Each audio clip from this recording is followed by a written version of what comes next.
Continents are the larger several parts of land masses, मतलब कि जो कॉन्टिनेंट्स है वो बड़े बड़े लैंड मासेस से बन के हमारे पास हमारा कॉन्टिनेंट बना है। और हमारे पास टोटल 7 कॉन्टिनेंट्स होते हैं और हम 1 बाय 1 इन कॉन्टिनेंट्स के बारे में पढ़ेंगे। तो मैं आपको सबसे पहले जो 7 कॉन्टिनेंट्स है उनके बारे में बता देती हूँ। तो हमारा फ्रेंड्स फर्स्ट कॉन्टिनेंट आता है एशिया, सेकंड आता है फ्रेंड्स हमारे पास अफ्रीका, थर्ड हमारे पास आता है नॉर्थ अमेरिका,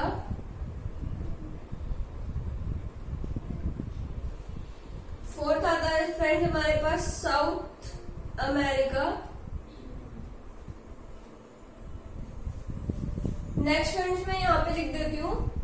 उसके बाद आता है हमारे पास एंटार्क्टिका, नेक्स्ट आता है हमारे पास फ्रेंड्स यूरोप, एंड जो हमारा लास्ट कॉन्टिनेंट आता है फ्रेंड्स वो है ऑस्ट्रेलिया।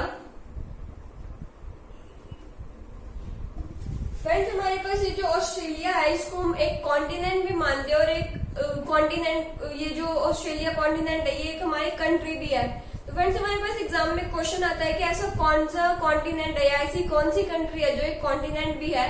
तो फ्रेंड्स वो है हमारे पास ऑस्ट्रेलिया।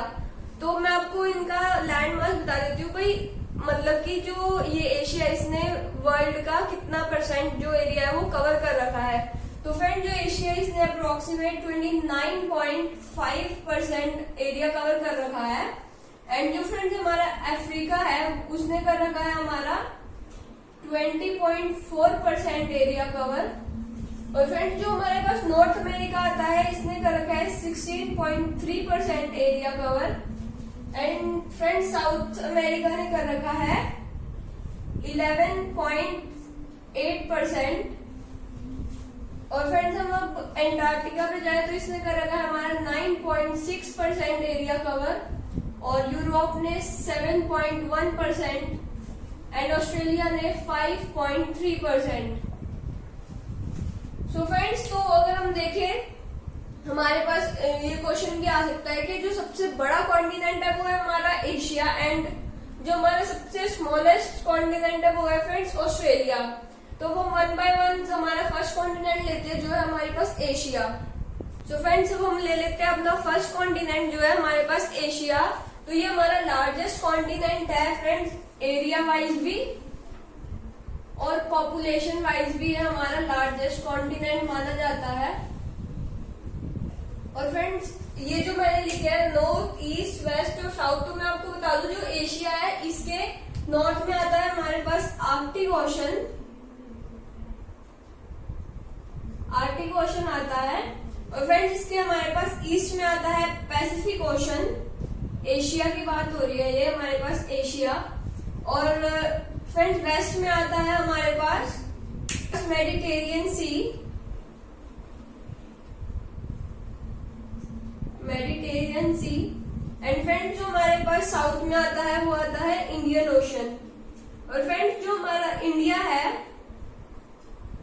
फ्रेंड्स जो इंडिया है वो भी एशिया के साउथ में पड़ता है। और इंडियन ओशन ही एक ऐसा ओशन है जिसका कंट्री के, इंडिया कंट्री के नाम पे ही इंडियन ओशन का नाम पड़ा है। तो आप ये बात ध्यान रखिए।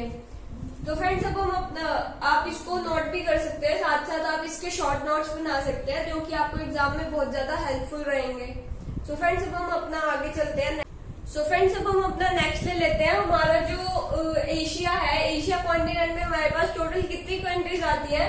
तो फ्रेंड्स आप नोट करिए 49 कंट्रीज है और प्लस 5 डिस्प्यूटेड कंट्रीज आती है हमारे पास, 5 डिस्प्यूटेड। तो फ्रेंड्स टोटल हमारे पास आ गई 54 कंट्रीज। एशिया वाले कॉन्टिनेंट में हमारे पास 54 कंट्रीज आती हैं। और फ्रेंड्स जो एशिया की सबसे लार्जेस्ट कंट्री है वो है रशिया, जो कि यूरोप वाले कॉन्टिनेंट भी थोड़ा सा उसका पार्ट आता है। तो फ्रेंड्स अब हम नेक्स्ट लेते हैं लैटिट्यूड है जो एशिया का वो है 10 degree north and 80 degree south. और फ्रेंड्स अगर हम इसका लॉन्गिट्यूड लें तो वो आता है हमारे पास,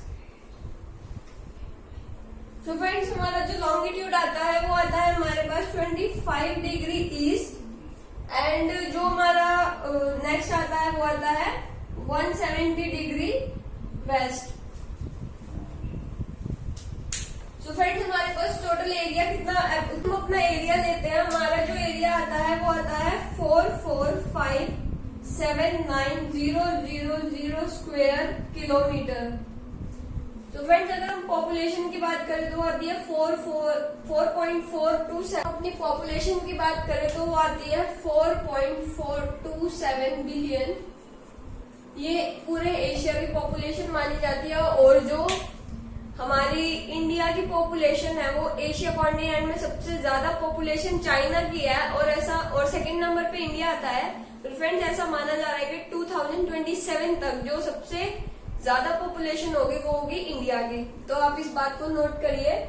और फ्रेंड्स अब हम लेते हैं जो एशिया कॉन्टिनेंट है इसके ओशन और सीज लेते हैं।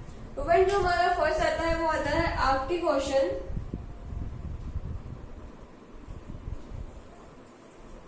फ्रेंड्स उसके बाद हमारे पास आता है गल्फ ऑफ एडन।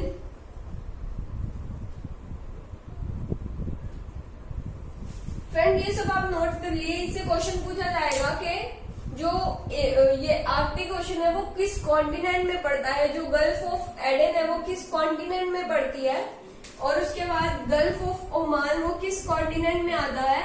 आपसे एग्जाम में इस टाइप से क्वेश्चन पूछे जाएंगे। और हम अपनी आने वाली वीडियोस में एक बार ये 7 कॉन्टिनेंट खत्म करके इनसे रिलेटेड क्वेश्चन स्टार्ट करेंगे। पर्शियन गल्फ,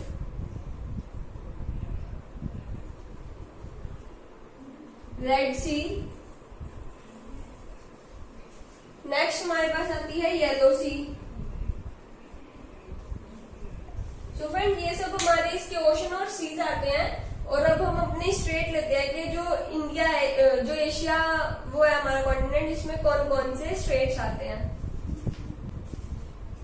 सो फ्रेंड्स अब हम अपने लेते हैं स्ट्रेट्स। तो जो मैं आपको सबसे पहले स्ट्रेट्स का मतलब समझा देती हूँ। देखिए फ्रेंड, जो हमारे ये दो लैंड मासेस होते हैं, या ये एक लैंड मास है और ये एक लैंड मास है, यहाँ पे एक वाटर बॉडी और यहाँ पे एक वाटर बॉडी, जो दो लैंड मास को अलग करता है और दो वाटर बॉडीज को ज्वाइन करता है फ्रेंड्स, उसको हम कहते हैं स्ट्रेट।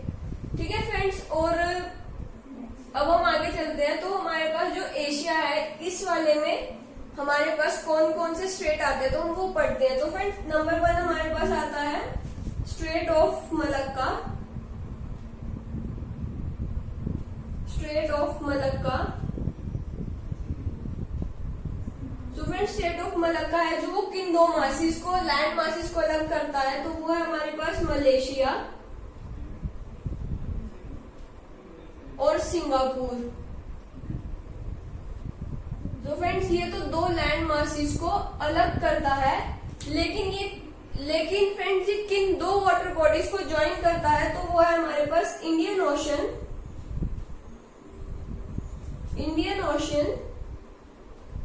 And Pacific ocean.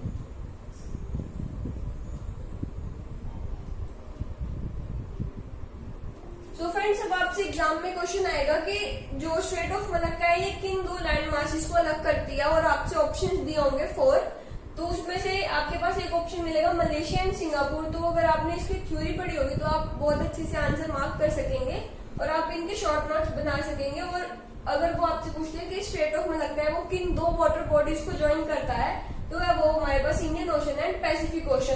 तो फ्रेंड्स अब हम अपना नेक्स्ट स्ट्रेट ले लेते हैं। इसमें सिर्फ 2 स्ट्रेट आते हैं। एक आता है हमारे पास बेरिंग स्ट्रेट।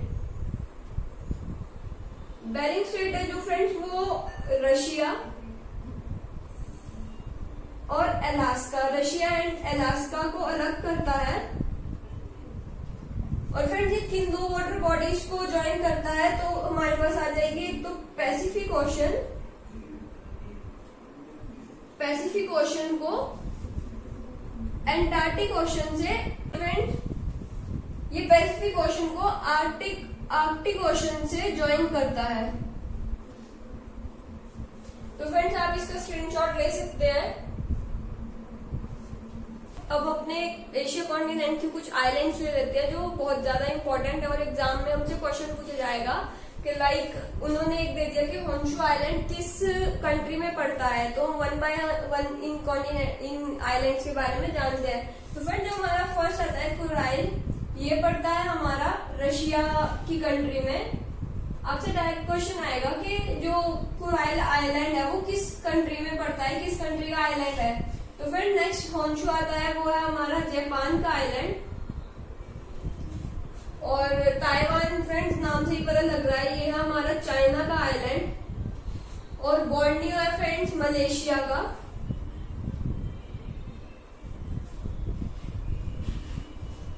और फ्रेंड्स सुमात्रा और जावा है हमारे पास इंडोनेशिया कंट्री में आता है ये। और हमारे कुछ आइलैंड्स है जो एशिया के हैं। और अगर आपसे क्वेश्चन पूछा जाए कि वर्ल्ड का फर्स्ट लार्जेस्ट आइलैंड कौन सा है, तो फ्रेंड्स वो है हमारा ग्रीनलैंड। और अगर हमसे पूछा जाए कि सेकंड लार्जेस्ट वो है फ्रेंड न्यू जेनुआ। और अगर आपसे पूछ ले कि इंडियन ओशन का लार्जेस्ट आइलैंड कौन सा है, तो है फ्रेंड्स मेडागास्कर। मैं यहाँ पे लिख देती हूँ इंडियन ओशन का। अगर आपसे पूछे कि इंडियन ओशन का सबसे बड़ा आइलैंड कौन सा है, तो फ्रेंड्स वो आता है हमारा मेडागास्कर। और फ्रेंड्स अगर आपसे पूछे कि वर्ल्ड का लार्जेस्ट कौन सा है, फ्रेंड्स आप क्वेश्चन पे ध्यान देना है कि इंडियन ओशन का पूछ रहे हैं तो मेडागास्कर। और अगर हमसे वर्ल्ड का पूछ रहे हैं, वर्ल्ड लार्जेस्ट आइलैंड,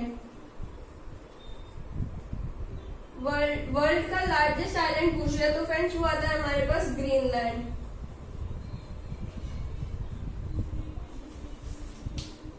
तो फ्रेंड्स आज की वीडियो में इतना ही। मिलते हैं फिर अपनी नेक्स्ट वीडियो के साथ और अपने नेक्स्ट कॉन्टिनेंट के बारे में डिस्कस करेंगे। जब तक के लिए थैंक यू। और आप इस वीडियो के नोट्स बना लिए जो आपके लिए बहुत ज्यादा हेल्पफुल रहेंगे। ये शॉर्ट नोट्स की फॉर्म में है ये क्वेश्चंस। और यहाँ से आपके पास डायरेक्ट क्वेश्चंस मिलेंगे और इससे बाहर आपको कुछ भी देखने को नहीं मिलेगा। अगर आप कोई छोटा मोटा एग्जाम क्लियर करना चाहते हैं तो आप इन वीडियोस को देख के बहुत इजीली क्लियर कर सकते हैं फ्रेंड्स। तो thank you so much. Video को लाइक करें, चैनल को सब्सक्राइब करें और वीडियो को शेयर करना ना भूलें। Thank you.